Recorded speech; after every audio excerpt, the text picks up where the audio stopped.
Confounding via experimenting. One of the fundamental problems with current ML techniques. Let's assume you are working with a new company, and you want to figure out whether or not a new article is worth featuring on the front page. Let's call this article A. As a data scientist, you want to figure out whether or not to deliver A on the front page, deliver A on the front page only for some particular people, or never display A on the front page. For the sake of simplicity, let's just assume that the metrics we use to judge article quality are how many people finished reading the article. Let's say we run an experiment and put A on the front page randomly 1000 times. The numbers we get from this are: 120 of the people that saw A on the front page finished reading it. 860 of the people that saw A on the front page didn't read it, yielding a read ratio of 12%. That very same day, we featured a bunch of different article on the front page, 10,000 times. The numbers we get are: 1,000 of the people that saw another article on the front page finished reading it. 9,000 of the people that saw another article on the front page didn't read it, yielding a read ratio of 10%. Thus, the new article is obviously superior. It's 1.2x times better than other articles at making people read it. We should feature it on the front page more often. Repeat readers. But wait, one of the variables we could have previously collected from the users visiting the front page is what articles they've previously read. Armed with this new variable, we could try to look for a newer, more precise pattern of whom to feature A on the front page for. Let's say that we want to see if people that have already read A are interested in reading it twice. Visitors that never read A. 60 saw A on the front page and finished reading it. 740 saw A on the front page and didn't read it, yielding a read ratio of 7.5%. 720 saw another article on the front page and finished reading it. 8,280 saw another article on front page and didn't read it, yielding a read ratio of 8%. Visitors that have already read A. 40 saw A on the front page and finished reading it. 160 saw A on the front page and didn't read it, yielding a read ratio of 20%. 280 saw another article on the front page and finished reading it. 1,000 saw another article on front page and didn't read it, yielding a read ratio of 28%. So displaying A is worst both in repeat readers and new readers, but better in aggregate. That makes absolutely no sense when we put it like that. Well, we can make sense of it if we take a closer look at the data. What we'll notice is that people that have already read A tended to read articles way more often in general. What we've done here is oversampled that group of those that have already read A when delivering A on the front page, 20% of visitors when delivering A versus 10% when delivering the other articles. Thus, we've unknowingly introduced a potential confounder in our analysis, the biased delivery of A to previous readers of A. Of course, we could try controlling for this confounder and sample in such a way as to not bias our delivery of A towards people that have previously read A.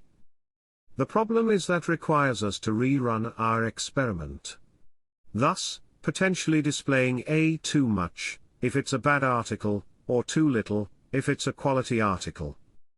Even if we rerun the experiment or remove some of the observations to remove bias from our data, we are still left with a strange phenomenon.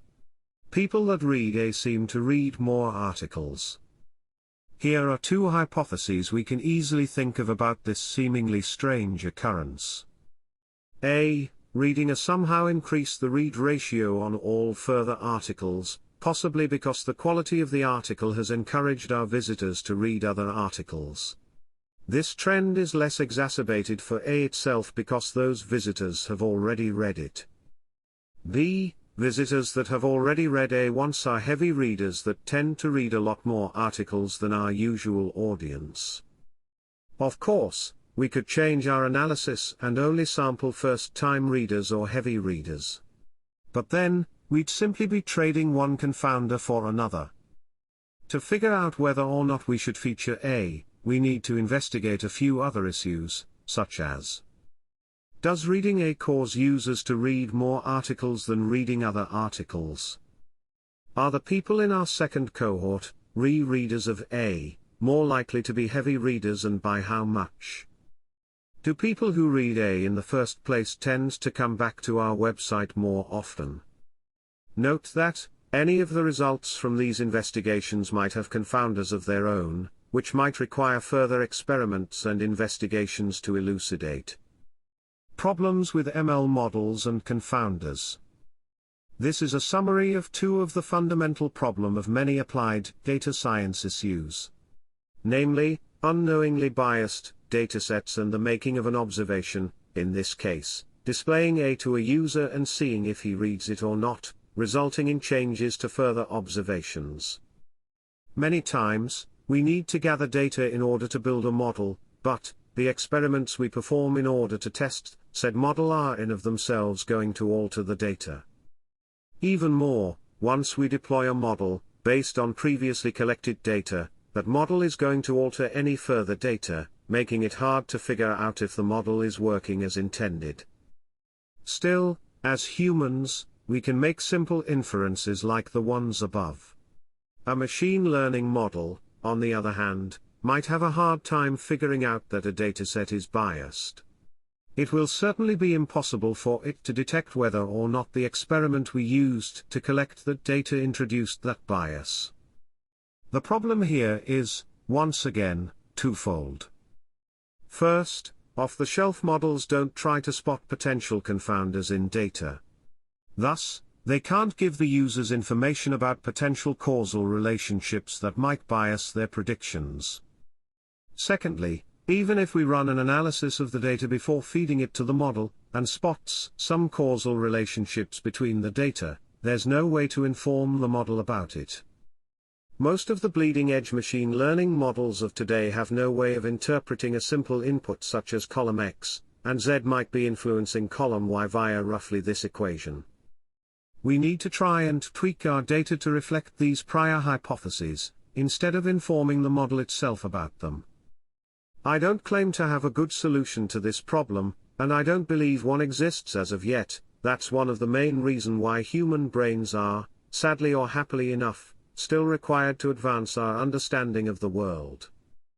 Machine learning models are bad at spotting causal relationships because that would require them to know information that isn't present in the data itself. It may be that a good start to solving the problem is creating models in which we can input various hypotheses about the possible ways our data interact. Some such models already exist, but there isn't much research into this topic when it comes to deep learning models, possibly because it's easier said than done. But, hopefully, this example is a way for me to better illustrate this problem to people that might be unaware of it, or that previously didn't understand it from this causal point of view.